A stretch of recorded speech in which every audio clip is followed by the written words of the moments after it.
Assalamu alaikum wa rahmatullahi wa barakatuh. Welcome back to Islamic Guidance and Speakers Corners Debates. Welcome back, brothers and sisters in Islam. After a very long time, I'm creating a video. Now, the media has been asking our brothers and sisters one very important question. Do you condemn Hamas? Yesterday in the past, it was, do you condemn Osama bin Laden? Today it's, do you condemn Hamas? Tomorrow it's going to be someone else's name. But how do you handle those do you condemn questions? Let's have a look at what they've been asking us and how they have been using language.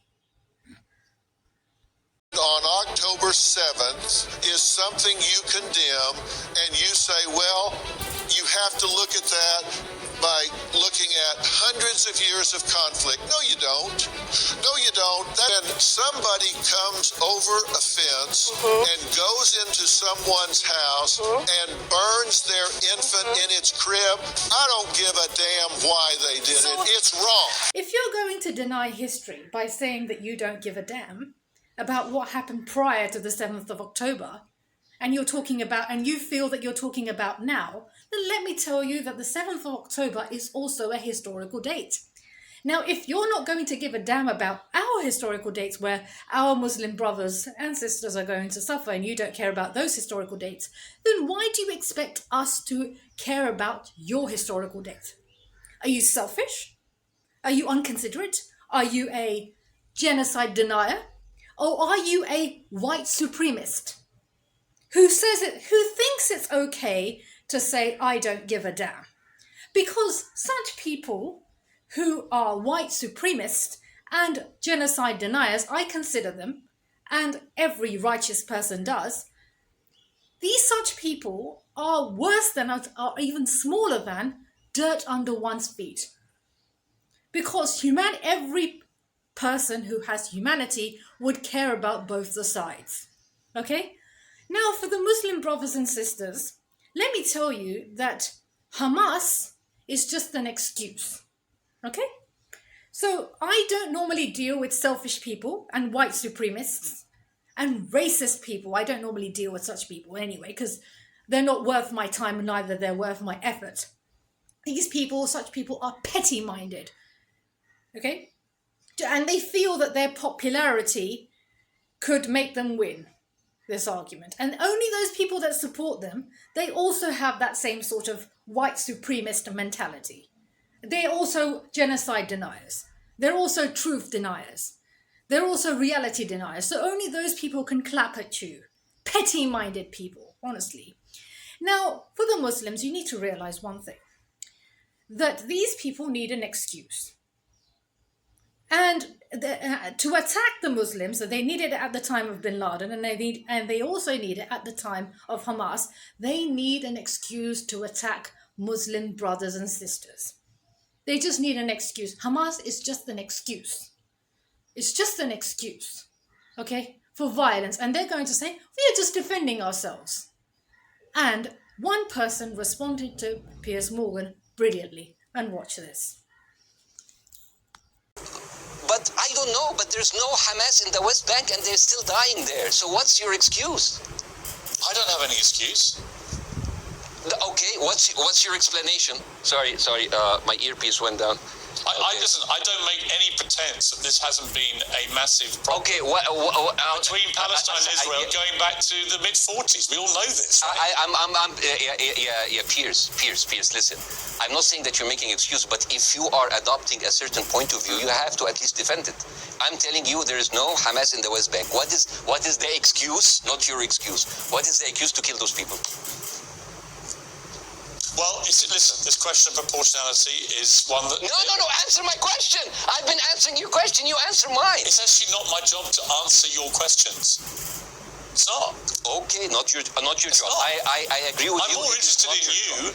Let me place before you a hypothetical example of what the media is doing to our Muslim brothers and sisters. Let's suppose we've got children, pupils, that are going to school, and two children have a fight. One is Abdul and the other is Sebastian. Now, it's natural that I would go up to my child, Abdul, and stop him, okay? And the mother officially should stop her Sebastian, right? The mother of Sebastian should stop and condemn her own child, because I have authority over my child and she has authority over hers. Now, let's suppose, for example, the mother of Sebastian comes up to me and says, "Excuse me, madam, stop, try to condemn your child." And even if I'm on the brink, let's suppose, brink of stopping my own child because I have authority over my own child, then she is going to tempt me to say, "Excuse me, okay, fine, I'm not." Because even if you're on the brink of stopping your own child, you won't be, because she is going to bully you to say that. When you see white supremacy and when you notice white supremacy, then even if you're on the brink of condemning Hamas, you won't be, because you see hypocrisy and white supremacy, then you decide to not to. And then you say, "Excuse me, who is fighting who?" So even if you're on the brink of stopping your child, when you see white supremacy, then you come to question it. You say, "Excuse me, madam," you respond, "Excuse me, madam, why are you bullying me to say this? Why shouldn't you actually notice who's starting what?" So what they're doing, exactly what they're doing, is they're bullying us. They're tempting us to not condemn Hamas so that they can prove to the media that, look, Muslims are not condemning violence because it's in their religion, it's in their Islam. And that's what their book teaches them. That's what they want, is an opportunity to prove Muslims wrong. They want to make a propaganda out of their war. They want to justify it. They want people's votes. Why? Because their own nation is asking them to cease fire. Their own nation is going against them. So they want to justify their actions. And so they are doing as such. If we look into history, the Bush administration never found Osama bin Laden. It was actually Barack Obama who did it. But why is such? Because it was never his intention to do it. And it was his excuse. Likewise, they'll never destroy Hamas intentionally, because they want to be there. They want to be in Gaza. They want to be in Palestine. And that's the dark truth. Piersmorgan, however, is still better than drphil, even though his calendar starts from the 7th of October. At least he does not use the same language as drphil. Drphil holds a doctorate in clinical psychology. And still, he behaves and uses that language, "I don't give a damn." Aren't doctors supposed to be the best humanitarians in this world? Mohammedhijab, who is a professional debater, handled the media in a much better way. And this was his response. When you heard about what happened on October the 7th? I was at home. What was your reaction when you heard? I was actually very sickened by it. And this is something I do want to put on the table, because I think it's fair for people to know this.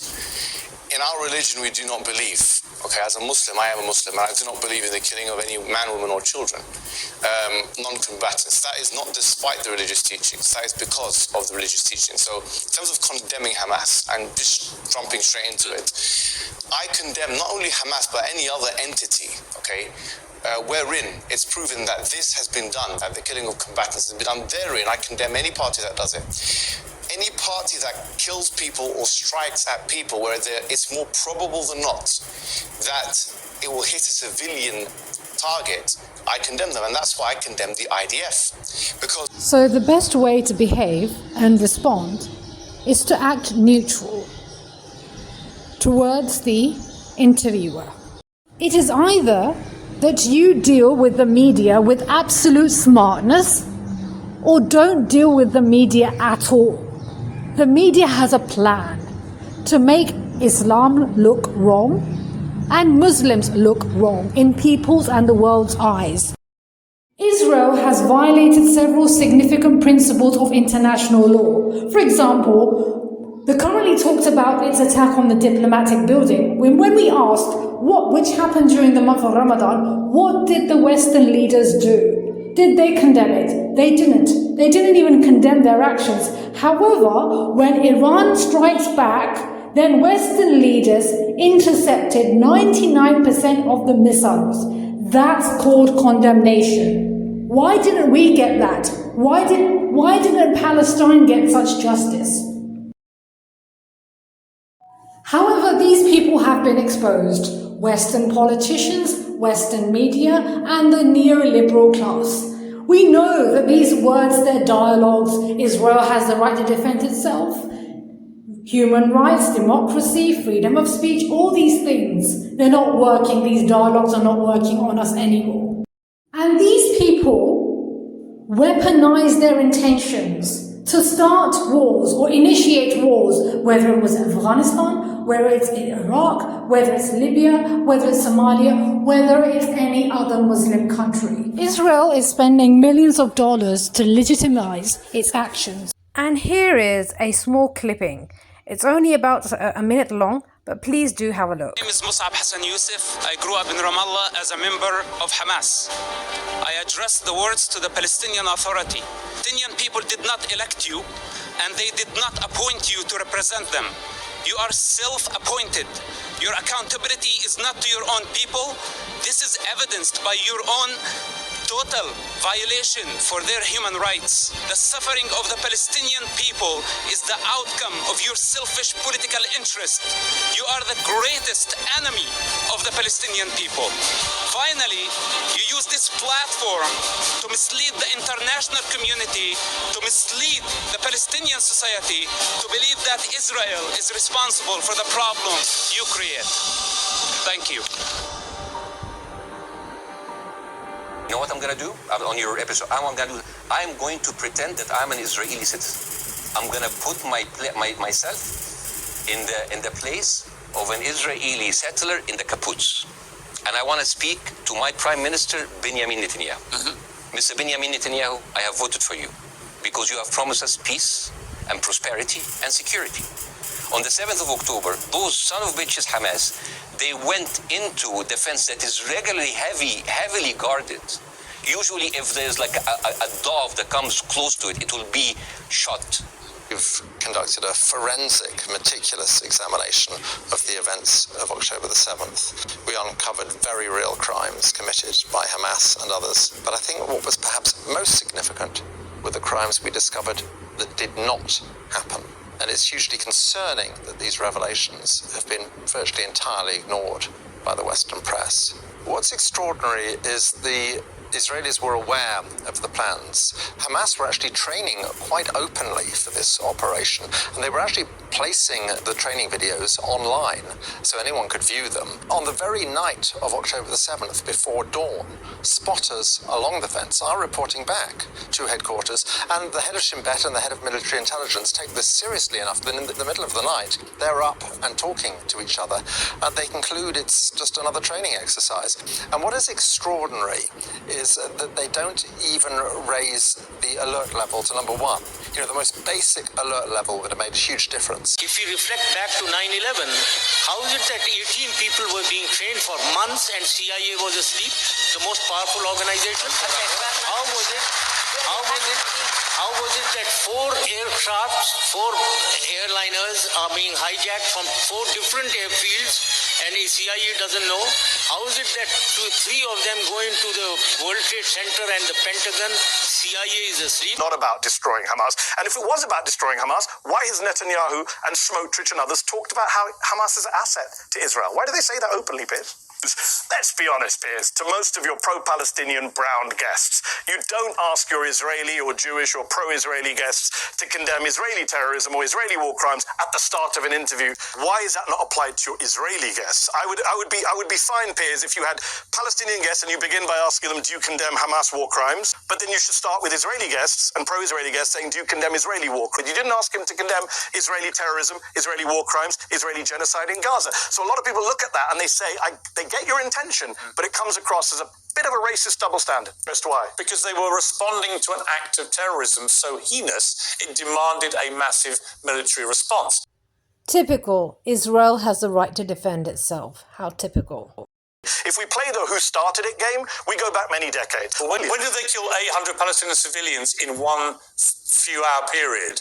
right, in the way that Hamas killed But those that's not the Israelis. definition of terrorism, how many hours you do it in. I can mention many Israeli massacres going back to Sabra and Shatila, which they oversaw, going back to Kibbutz and Ariel Sharon, going back to Deir Yassin, where rape and violence happened. The point is not to compare atrocities. The point, Piers, is to have a consistent moral principle, which is to say, if you kill civilians for a political cause, you are a terrorist. On that basis, Hamas have committed acts of terror and Israel have committed acts of terror. I think that's only fair to say that. And this is my final reaction on this, that the Western media does not know how to play it fair with the Muslims. Thank you for watching, take care and goodbye.